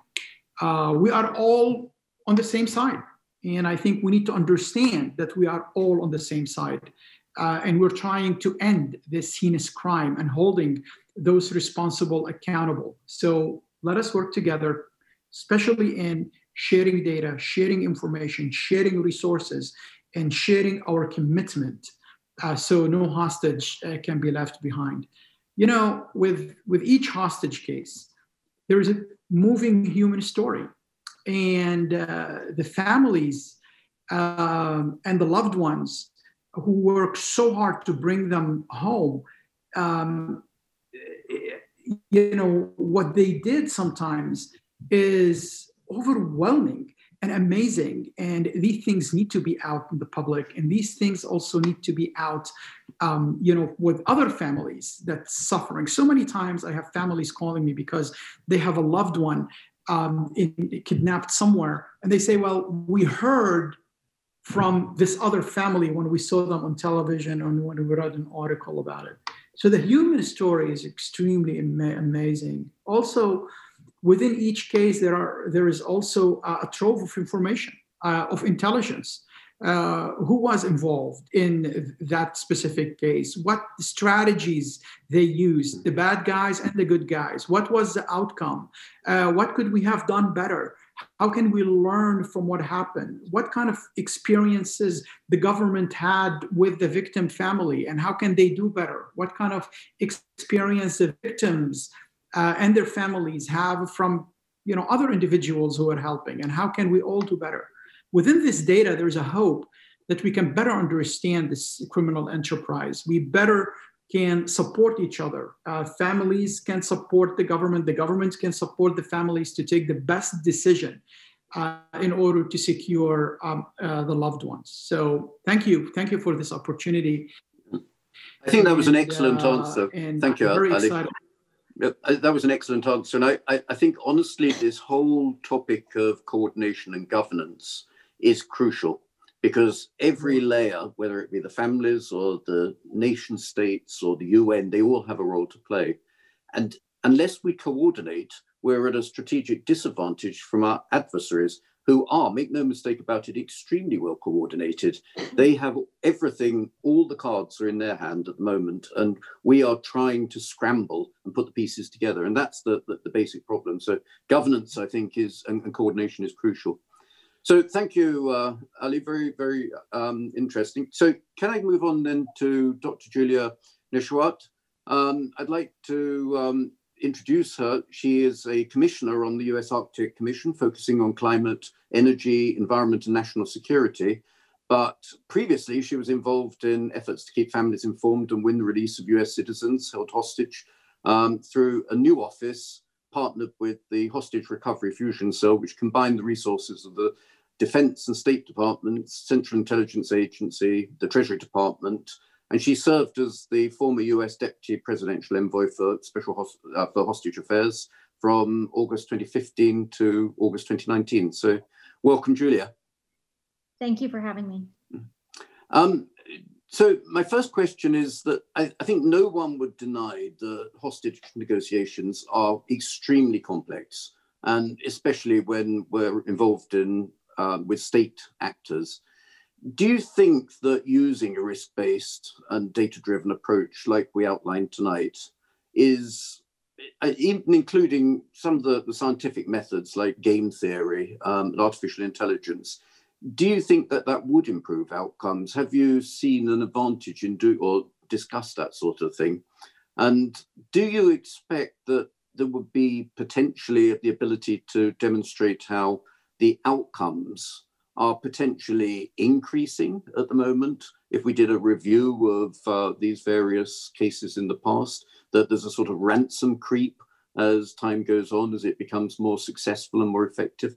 Can you talk a little bit about that? Yes, again, thank you for having me. Thank you to HostageAid Worldwide and the James Foley Legacy Foundation to put this together. It's such an important and critical issue. To answer your question, I definitely think that there's a role in trying to collect data, both historically as well as current cases, to really delve deeper into finding some patterns and trends, and really see if that could be used for some sort of prescriptive analysis. Of course, all of that would be helpful. And also, as a former diplomat, not having to start from scratch with looking at a case and looking at those patterns and trends could certainly accelerate that process. But at the same time, and I want to be very realistic here, and some of the questions that pop up is, how can we really effectively collect enough data, real details outside from what is seen in the media or the press? Understandably, all kinds of incentives are out there for the families, for the hostages, and even the hostage takers to keep quiet and not really share any type of data or information. For example, in past cases that I was involved in, there would appear to be a swap where one side was going to release an individual anyway, but it was disguised as a concession. Well, again, these are cases where you're not going to be able to get some of that information and that data, and other challenges that are out there that include many corporations, for example, or insurance companies that have confidentiality clauses that can make it difficult. And then even on the government side, many of the details can be classified, which also makes it challenging, of course. But again, got to be realistic about some of those hurdles. But if that body of information was collectible, it could certainly be helpful. And so I think, again, it comes down to the level of detail and what we can really put together to utilize that information.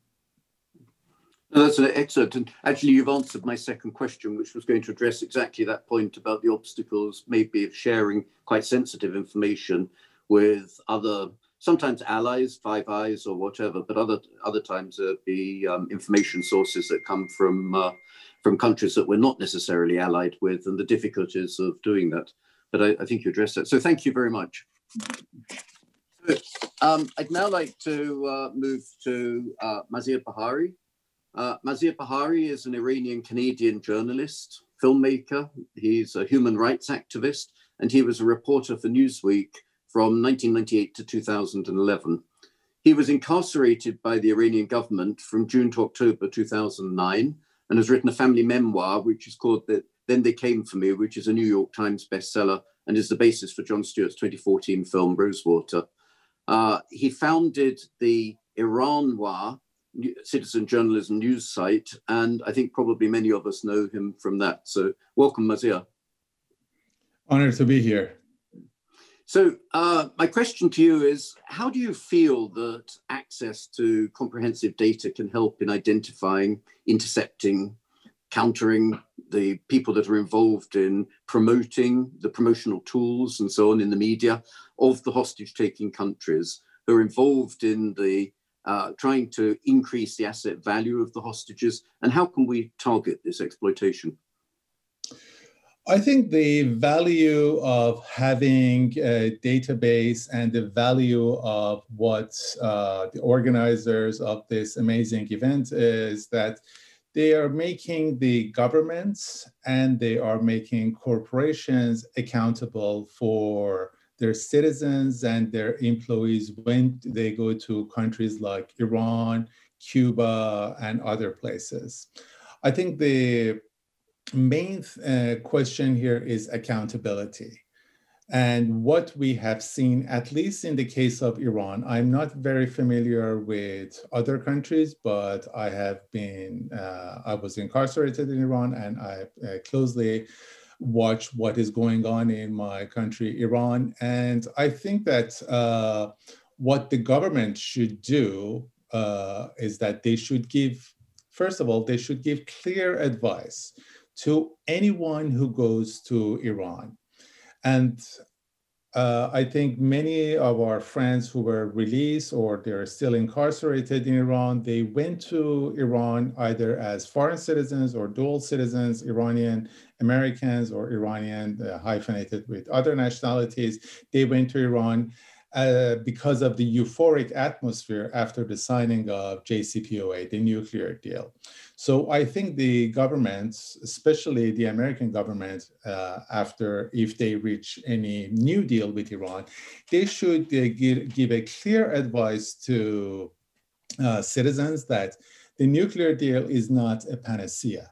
It's not going to change the nature of the Iranian government, and they have to be careful when they go to Iran. So that has to be really registered in any database that people are going to compile. Then also the governments have a responsibility to warn businesses when they start operations in Iran, and when those businesses, they send their either their own citizens, or they are hiring hyphenated Iranian citizens, and then they start working there. Because for the Iranian government, every person with a foreign passport is a commodity. They are not regarded as human beings. They are regarded as commodities that can be exchanged for something else, as we saw in the case of Jason Rezaian, Saeed Abedini, and others, who were exchanged for the cash that was transferred from the US to Iran. The other thing that that this database and that organizations can do is, and I think they are doing an amazing job right now, is to compiling the stories of people like Nizar, people like Kylie and Jason, and they have to really talk to reporters and just be registered, because when people go to Iran, they have to know about these previous cases. Everyone who goes to these countries, they don't think that it's going to happen to them until it happens to them. So I think these stories have to be well known. They have to be conveyed through media. They have to be conveyed through private conversations. And I hope that the governments who are going to start business with Iran eventually, and companies who are going to be starting business with Iran eventually, be more careful about their citizens and their employees when they go to Iran. Excellent, thank you. So the final panelist today is Jason Poblet. Jason is the president of Global Liberty Alliance. He practices international and national security law at Poblet Tomago, which is in Alexandria, Virginia. He's one of the co-founders of Global Liberty, where he serves as its president. He's a longtime defender of human rights, and he was involved in the successful release of 2 Americans from Iran as representing Americans unlawfully detained in other nations. On September the 16th, the James W. Foley Foundation gave Jason the 2020 Hostage Freedom Award for his work to help free the Americans unlawfully detained in Iran and Venezuela. Jason, welcome. Thank you, Jeff. How are you? Very well. It's good to see you again. Good to see you. Yep. Jason, in many cases, hostage victims are processed through a sham trial, which really is intended for public consumption. And the names of the key players are in the public domain. Up till now, the main measures used against these individuals is really international sanctions. From your knowledge, how effective a disincentive do you think this is? And what other options could the international community have if robust and accurate data about them would be available? Well, thank you, Jeff, and thank you to the Alliance and, of course, to the Foley Foundation for your continued leadership in this space. You know, the data, all the conversation I've been hearing is remarkable, and I wish we had it many years ago when now they're brothers, Mr. Zaka, Mr. Wang, were fighting to attain their liberty from even prison in Iran. And it is a whole government approach, but I think it's also focusing on a whole nation approach, what Diane Foley said at the beginning, which it has to be the moral imperative of the country. So sanctions are a tool. They're part of our toolkit as advocates. We don't use as much when we're trying to bring people out, but we may at times encourage their use. Same thing with this data. One of the things we struggled with at the beginning of some of these cases years ago, and we still do, is accurate data. In fact, one of the great themes I've heard today throughout all the discussions is that we're focusing on 2 things: liberty for the hostage and accountability. It's extremely important long-term if you want to put an end to this cycle, and data is important. For example, we have a case before the district court here in Washington, D.C. It's the case of Robin Shahini against Iran. And in that case, in the penalty phase, it would be nice to have this sort of data, for example, to provide the judge. In that particular case, we argued that Iran is a civil RICO criminal enterprise. That's the way we anchored this case. And that's, I believe, how it should be viewed in most cases. And be able to provide that data so that the judge can make an appropriate ruling based on all this context that's out there. And it needs to be collected and shared. However, the second point I wanted to chat about today was the issue. The most important thing, I believe, is political will. And we have to make these cases, at least for America, a #1 priority in our foreign policy mindset. It is the United States Department of State, and Americans come first. I'm now representing an American in Cuba, Alina Lopez from Miami. She needs to be at the top of the list when it comes to dealing with Cuba, not all the other things that we tend to talk about. Same thing with Iran. I'm going to close with Iran so we can have a discussion about Iran, because I think they are the poster child for hostage taking. We are now representing Jamshid Sharmad, who was kidnapped, we believe, in a third country and taken to Iran. His family is out in California. He happens to be a German national and legal permanent resident.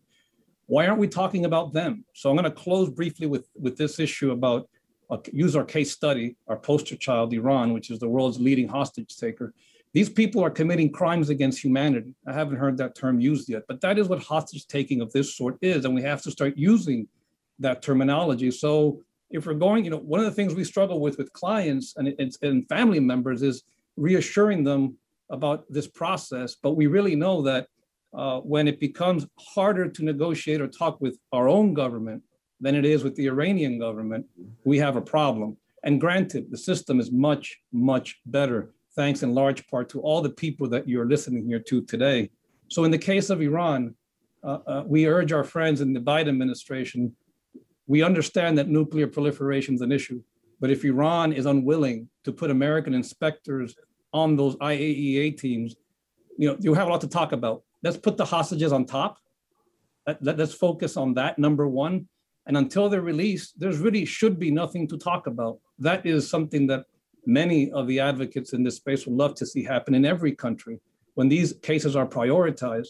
And in the case of Iran, if they want to have a nuclear deal or JCPOA agreement, whatever they're going to call it, this has to be a precondition to just get to that discussion. And the moment they touch just a hair on another American, the talks are over. So I think we have to bring, in summary, all this information that you all are doing. We would love to have it in a toolkit so we can use it in our advocacy, not only for liberty, but for accountability. But more importantly, we need the elected officials in Congress and the executive branch. It's not just the Biden administration. I can't tell you how many times we've had to go in and talk to members of Congress. If you have a constituent who is unlawfully imprisoned, follow the lead of some of the members you've heard in this program, adopt these cases, highlight these cases. In most cases, you should be talking about these cases and leverage that power that you have to bring these Americans home, legal permanent residents home. And hopefully, over the long run, we will be able to deal with the accountability phase. But our first order of business, I guess, for advocates is to help bring people out. And it will take a team approach, a two-way approach, not a one-way approach, where we're sharing information and helping advance the common good. Excellent. Thank you, Jason. Unfortunately, we have pretty much run out of time for this panel at the moment, but I look forward to continuing the discussion with you. Thank you.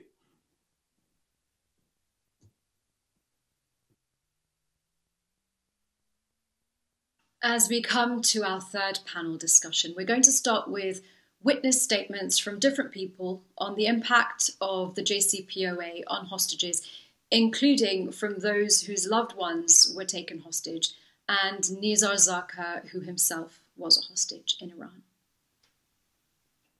Hello, this is Barry Rosen for HostageAid Worldwide. I was held hostage in Iran for 444 days from 1979 to 1981.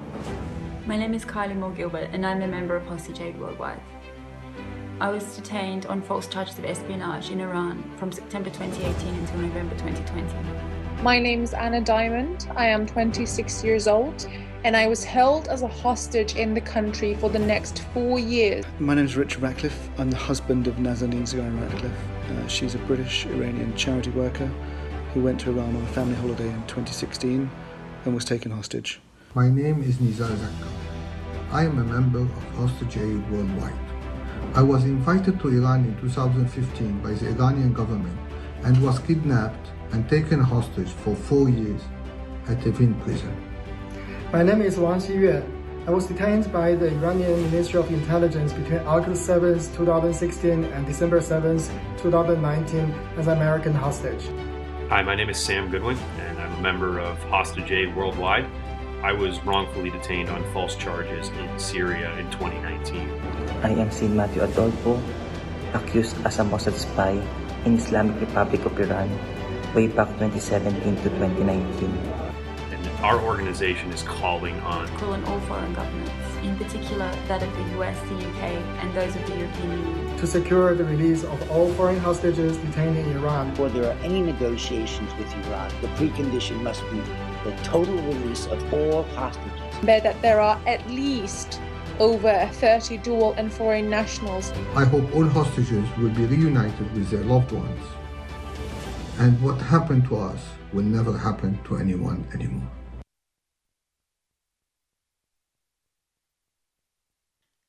And our final discussion involves a topic currently on the minds of anyone engaged in foreign policy. As we'll hear, there are many views on the best way to approach the subject, but all agree that the issue of hostages has to be dealt with immediately if there's to be any sustainable nuclear deal. It's undeniable that as long as the Islamic Republic holds and uses hostages for material diplomatic gain, by definition, they eliminate any chance of building trust, a basic trust that is needed for any deal to succeed. The panel will be moderated by Siamak Dehqanpour, an Iranian-American journalist who has worked at the Voice of America since 2003. He owned a publishing business in Iran, and he's earned a Bachelor of Arts in Directing from the Faculty of Cinema and Theatre of the University of Arts in Tehran, and he currently is working towards an MFA in Film and Media at the American University.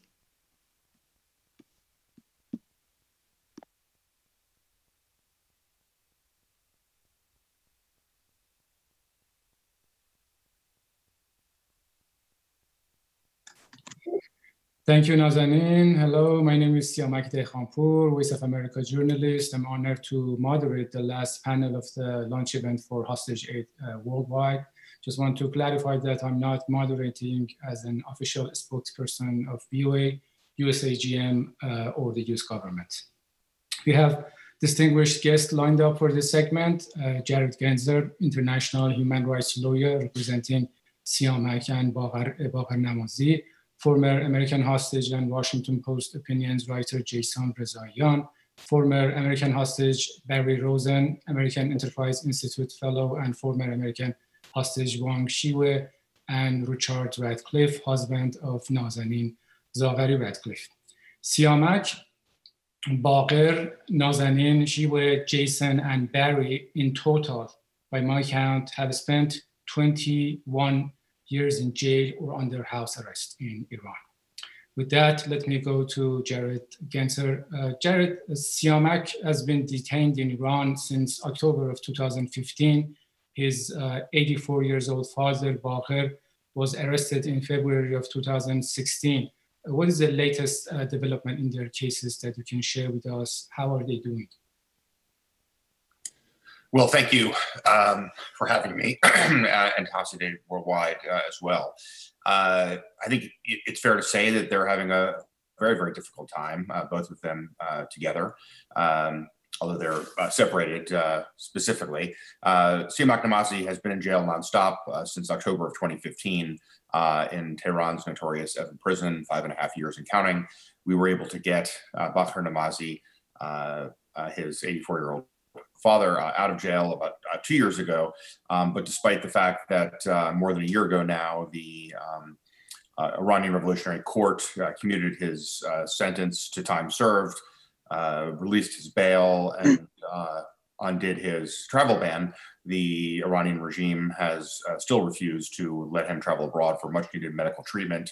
He has a whole series of medical conditions, including an 80% blockage of the main vein to his artery. So that's main vein artery to his brain, and remains in very poor health and needs to travel abroad urgently for medical treatment. And he's been refused to do so with no basis in law whatsoever. Jared, you recently asked President Biden to adopt a policy of zero tolerance for the unjust detention of Americans abroad. Please tell us what you mean by that. Yeah, I mean, I wrote an op-ed in the Wall Street Journal on February 16th, where, I said that President Biden should do something that no president, Republican or Democrat, has been willing to do, which is to say that whether a country is an adversary or an ally of the United States, in all such circumstances, there should be a zero tolerance policy of hostage taking.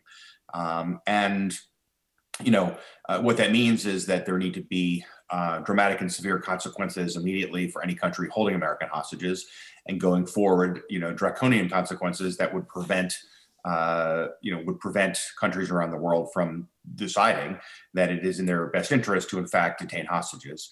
I think the real problem with U.S. policy on Iran hostages, for example, is that we have been nothing other than consistently inconsistent with the way that we have approached the Iranian regime on hostage taking, and that has enabled Iran to continue to take hostages with total impunity, and that needs to change. The last thing I'll just say is, with respect to Iran in particular, given that there's about a dozen other Western countries that have been victimized by Iran's hostage taking as a key element of their foreign policy toolbox, if the U.S. were to take such a position on Iran in coordination and collaboration with other countries that have also been victimized, we would be in a much, much more powerful position to dramatically, enhance the consequences to Iran if it were to continue with its current policy.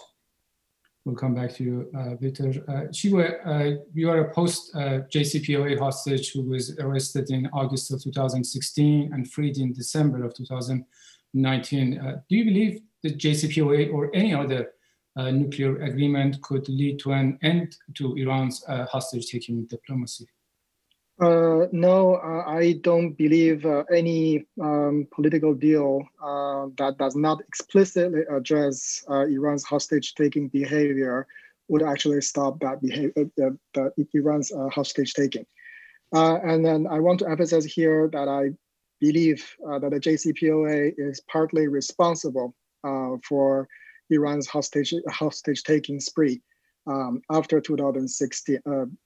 After the prisoner exchange of January 2016. I think the idea of a JCPOA in large part is to encourage Iran to be a part of international community and a responsible actor in the civilized world. But as we have seen, the JCPOA has failed in that regard. The Iranian regime did not change its behavior. It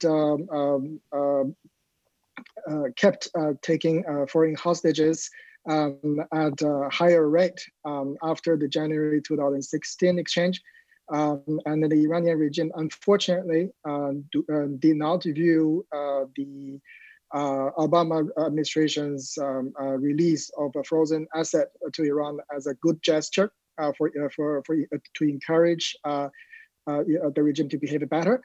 But rather, the Iranian regime took it as a ransom. It doesn't really matter what the Obama administration would say about that. What matters is that the Iranian regime explicitly said in multiple occasions that money was a ransom. It was taken as a ransom, and then they will do more hostage taking and to make America pay. And this have other consequences as well, because Iran has not taken dual nationals of European countries, and for example, also including Australia, like this scale before 2016. And in this, I think Obama's misplaced goodwill towards Iran really exacerbated Iran's bad behavior. And then now the Biden administration is talking about a return to the JCPOA. And then I think it is critical to make the American hostages, and for that matter, in my opinion, should be all foreign hostages in Iran, part of the negotiation. I don't think the Secretary of State's response to CBS reporter's question on this matter is wholly satisfactory. For him, so Secretary Blinken said, if I may paraphrase, that irregardless of the deal, these Americans need to be released. I take it as if he's saying the deal and the negotiation of the deal can happen, but at the same time, Americans and other hostages can stay in Iran's prisons.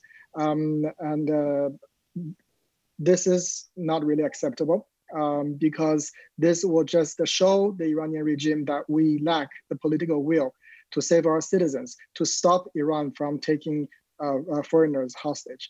and that must change. And without strong political will, a strong political will to force Iran to talk about the hostage and then force them to and compel them to stop this kind of behavior, backed with draconian consequences. As now we have the Levinson Act to provide a legal basis for that. And I don't think the Iranian regime will have any incentive to stop this behavior.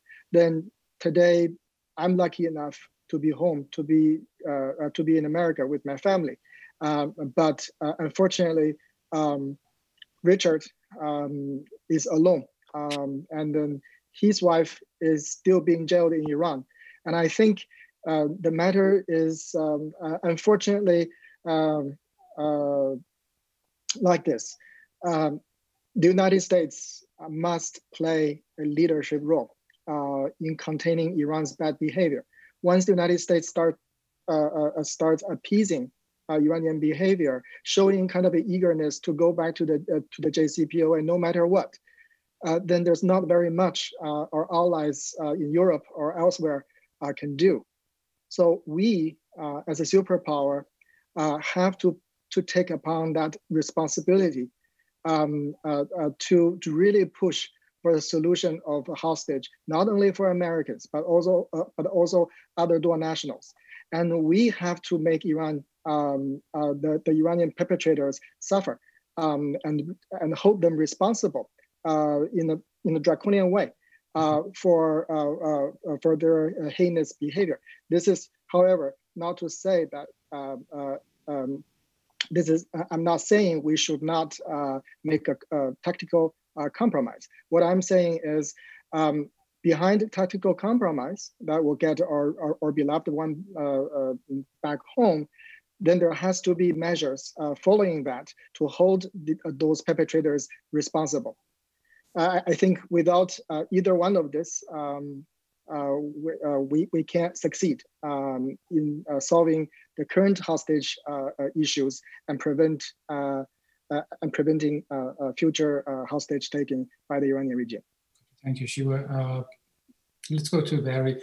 Barry, you were among the first hostages taken by Iran in 1979 and were kept there for 444 days. Do you recall any agreement with the Iranian government in the past 40 years that stopped Iran from using hostages as a foreign policy tool?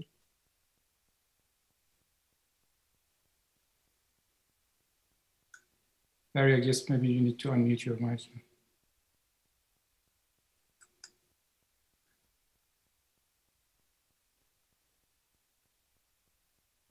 Sorry, excuse me.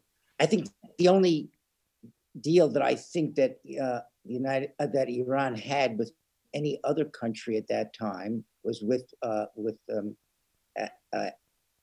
Afghanistan, and they somehow were able to work out the situation there. But with the United States and Iran, no, there absolutely has not been any time during that period of time where they have stopped taking hostages as part of their foreign policy. To be really, to go back to those 40 years when I was first taken, I think the biggest mistake made by the United States in terms of its dealing with Iran was actually the Algiers Accord. Because in the Algiers Accord, we acceded to Iran's demand that the hostages could not be compensated for their period of hostage taking. So we acceded to something in which the Iranians saw as profitable. They could take hostages, but they would never caught in terms of compensation.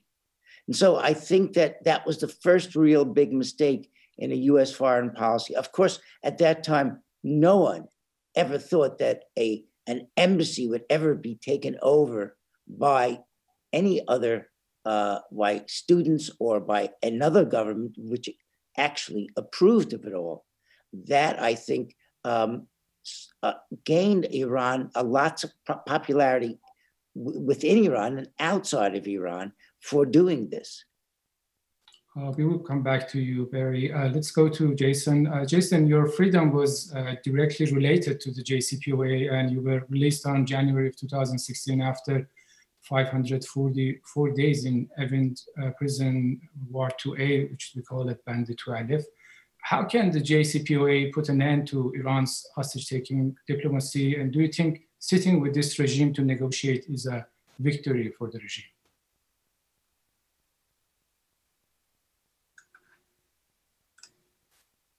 Jason, you need to unmute yourself.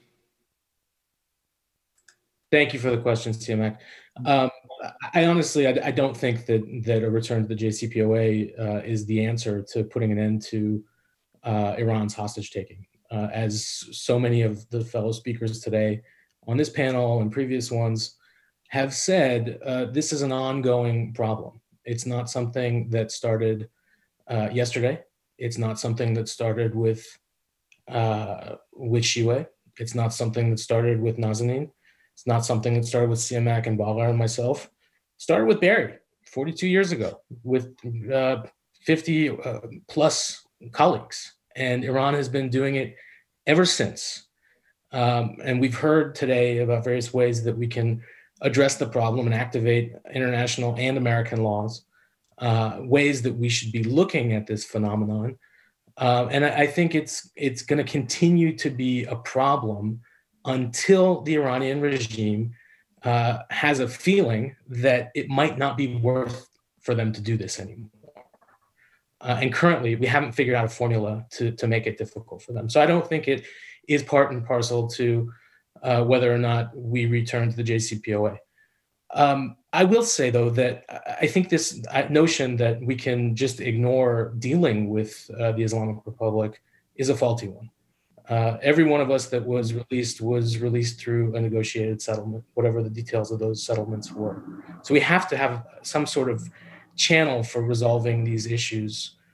And I think it's a very dangerous game to say we won't talk to them if we're, it's difficult to say it like this, but I think everybody listening and those in government probably understand very well that our hope or demand that there won't be any negotiations till everybody's free, in all likelihood wouldn't be heeded.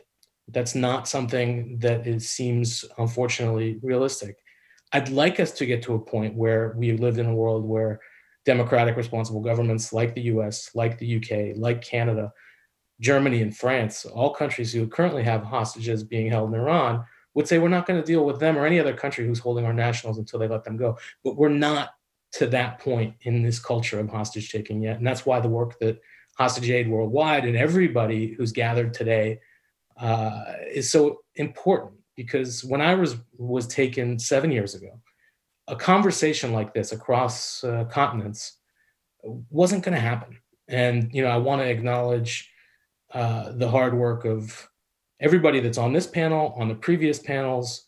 Some of you I've gotten to know over the last few years and consider part of the extended family of hostages, unfortunate family. But here we are, and it's time to press forward and figure out A, how to bring everybody home safely as quickly as possible, and B, how to end this enterprise once and for all. Yeah, thank you, Jason. Richard, Nazanin has been detained in Iran since April of 2016 and is a JCPOA hostage. In 3-4 days, Nazanin should be flying home. It will be end of her sentences. What is the latest on her case?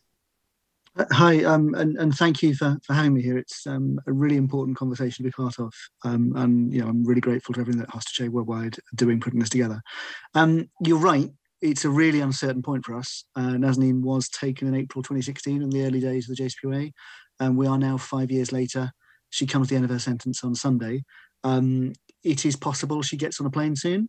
It is possible that there's a second court case gets invoked at the last minute and she doesn't. And it's possible that nothing happens.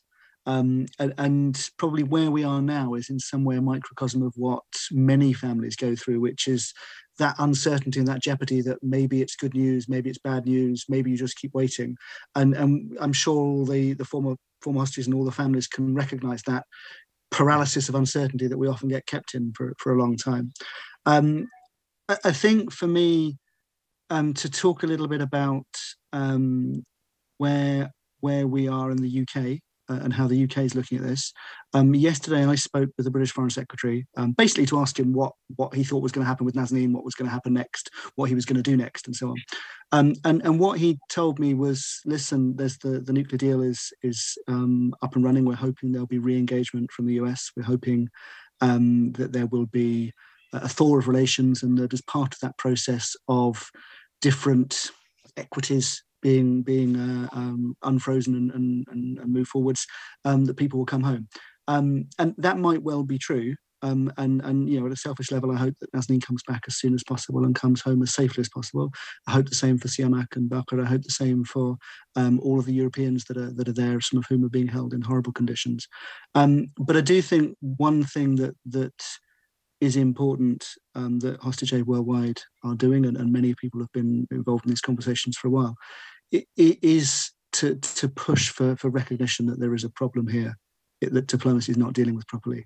There is a problem of state hostage taking. It needs to be called out honestly, and there needs to be mechanisms for accountability. And I think all of the conversations we've had so far about how we do that are important, because my experience of the past 5 years, but also my experience of yesterday talking to the Foreign Secretary, is that there is a reluctance publicly to honestly call, acknowledge what's going on and say, listen, we have states now using horse trading, using human beings to try and get leverage. And, all states have got interests and complaints against each other, and this can go on in many complicated ways.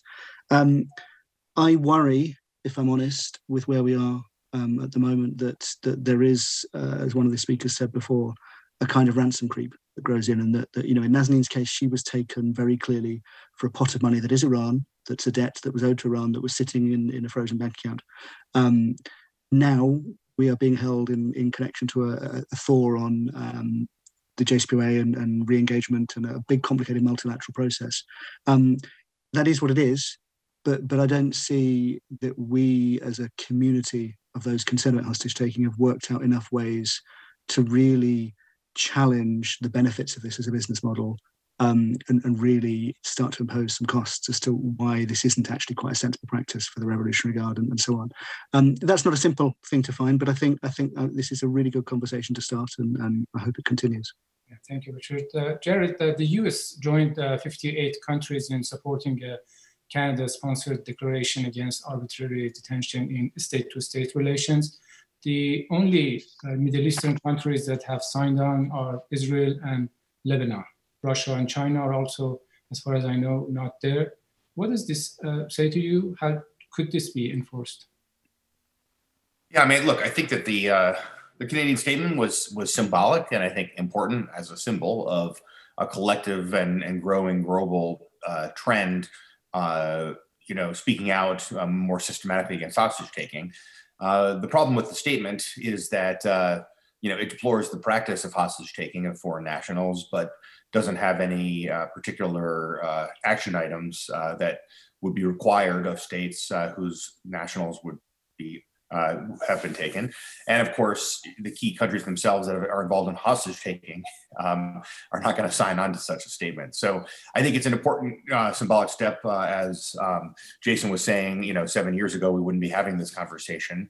And so I think in that sense, it was an important development, but I wouldn't make too much of it, only in that we don't, it's not a tool or an instrument that's going to change outcomes in the immediate term. You've dealt with different countries during your work.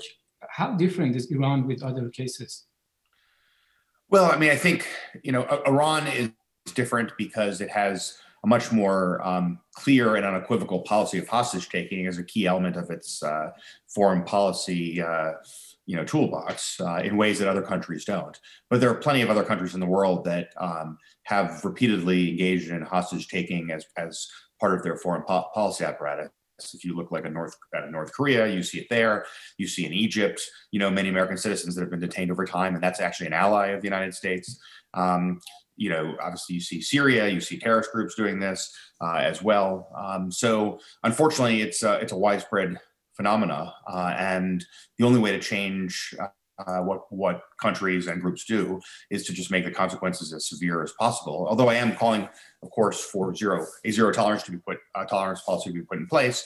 That doesn't mean that I don't think we have to, at least with the current crop of present day hostages, engage in direct discussions and negotiations to secure their release. I think we have to do that.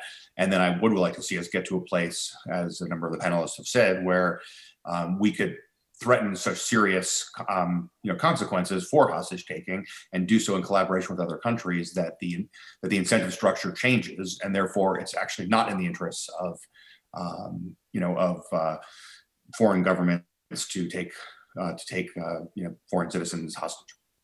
True, the Iranian government has been trying to justify their hostage-taking policy by saying that there are Iranians in the U.S. who are jailed because they violated U.S. sanctions law, which Iran sees as illegitimate. What do you say to them and to the families of those prisoners in the United States? I already tried to explain this to people raise this question. So I think it should be understood like this.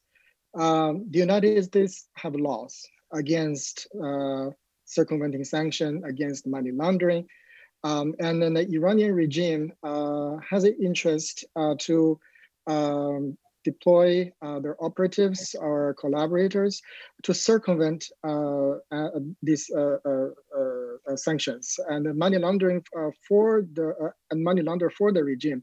And then those people who engage in this kind of enterprises, they know they know the risks, and they're after the handsome financial rewards by engaging in this kind of a risky enterprises, and then very often they got caught and then tried and thrown into prison with heavy sentences.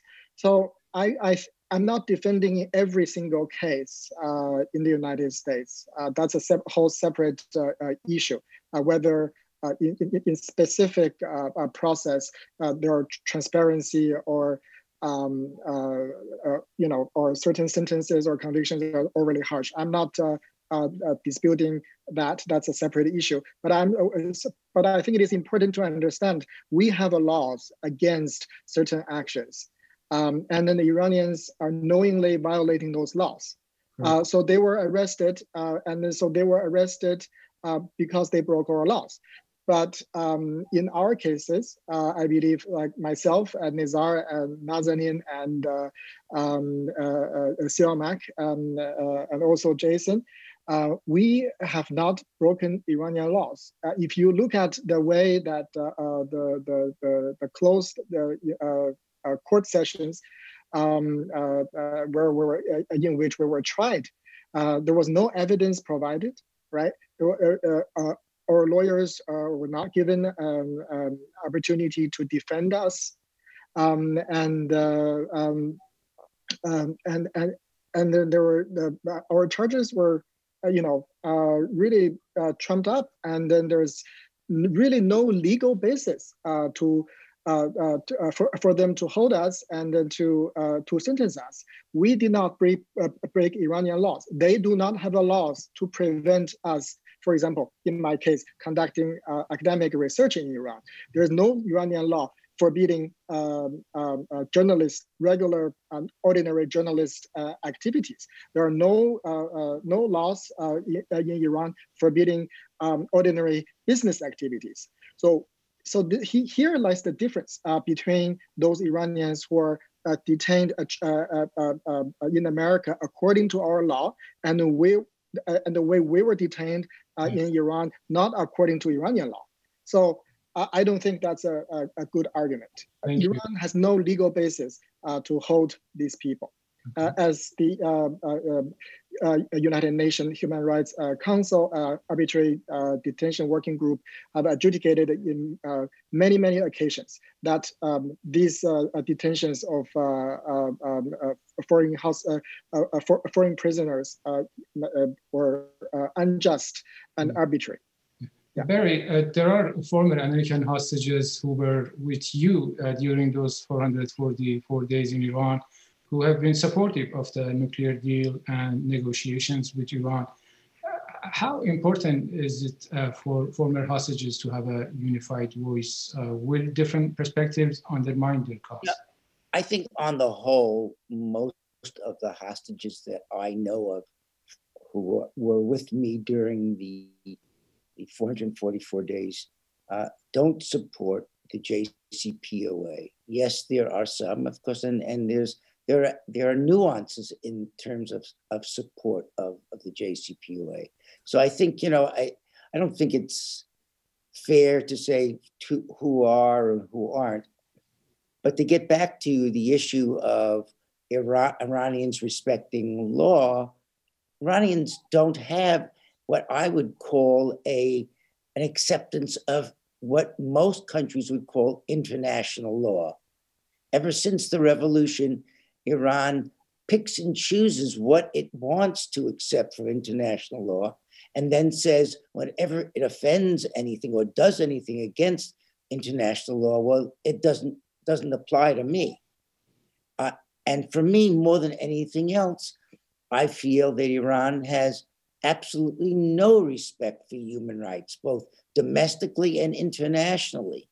And that is the biggest problem, I think, that the Western world does not really understand. And I think the United States in particular needs to go back to its basic principles of adherence to human rights violations as a primary principle of what we do in foreign affairs. So I absolutely agree that hostages need to be freed before negotiations, but given the fact that Iranians don't accept anything in terms of any sort of international law, we need to have a dual track.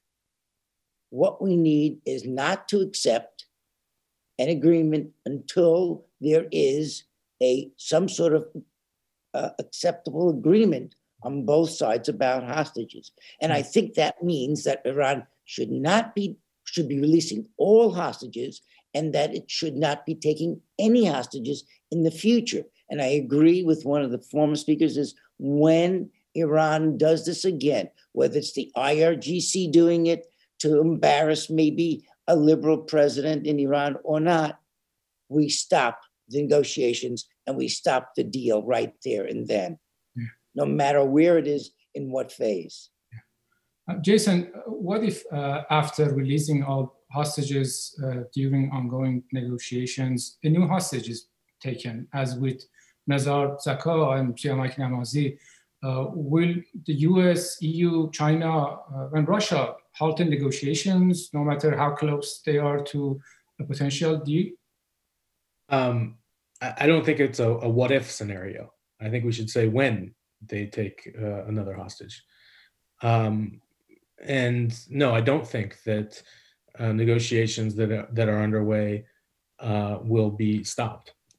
So I think for that very reason, again, I want to go back to the importance of what we're talking about here, because the culture around this issue has not been established enough and fortified enough to make it an impediment in the way that all of us would like to see it become one to Iran's hostage-taking ways. I think Barry made a really important point about Iran picking and choosing what rules and regulations internationally it adheres to. And over these decades, we've in some ways held Iran to different kind of standards than we do other countries. We've clearly placed more sanctions on Iran than on any other country. So we punished them in a lot of ways, but we've also let them get away with things that we would not let other countries get away with. Iran is kind of in its own category of countries in that way that we treat them incredibly harshly in some ways, but let them get away with murder, literally. So we have to use the levers available to us in international law and uphold the rule of law in the same ways that we would in any other country. But I think until that happens, we're not close to the end of this phenomenon. I know that it's the end of a day of panels and discussions, and we hope that we're making progress. But it's just the beginning of this struggle. It's not the end of it. Yeah. Richard, we're very limited. Very briefly, I would like to, before we let you all go, would you tell us how has your daughter Gabriella been doing? Okay. She's 6. So when you're 6, you live in the moment. She's been counting down the days for her mum to come home. So we're getting a little bit nervous about what we explain to her if she doesn't. But yeah, luckily in some ways, this is the reality she's always grown up with. There's a hard side to that, but she's not really questioning it the way she would have done if she was 8 when this started. But certainly I hope this is over soon. Yeah. At the end, because we're, as I said, almost over to our time, I would like to ask each of you if you have something in Farsi to say to hostages who are still held in Iran. Let's start with Jared, Jason, Barry, Richard, and Shiwei. Go ahead. Unfortunately, I don't speak Farsi, so but I would say to them, stay strong. Know that you have not been forgotten, and that the world is doing everything it can to bring you home. Thank you. Jason? امیدوارم که تمام گروگان تو ایران به زودی آزاد میشن. Barry? همه گروگان آمریکایی یا فرنگی باید آزادی باشد. Richard? So I don't speak Farsi either, but I would want everyone to know that they're not alone. There are many people caring for them, and that there are lots of people outside the walls of Evin prison battling to get everyone home. Shiwei?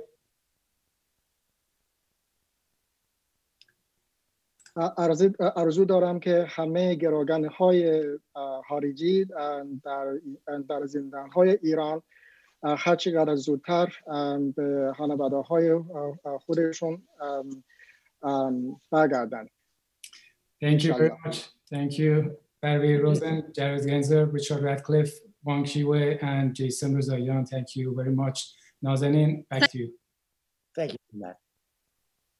Thank you for joining us today, and a special thanks to HostageAid Worldwide, the James Foley Legacy Foundation, and of course to our incredible keynote speakers, moderators, and panelists. I hope we can all agree that the world should unite in one voice against hostage-taking, based on a clear definition of what constitutes a hostage and through enforceable international conventions and alliances. The world should fight against and intercept the hostage business model through data, science, technology, and policy. Freeing hostages should remain a priority of governments and international organizations. We can put an end to the cruel practice of hostage-taking only if we have a unified and coordinated global effort powered by intelligent tools and policies.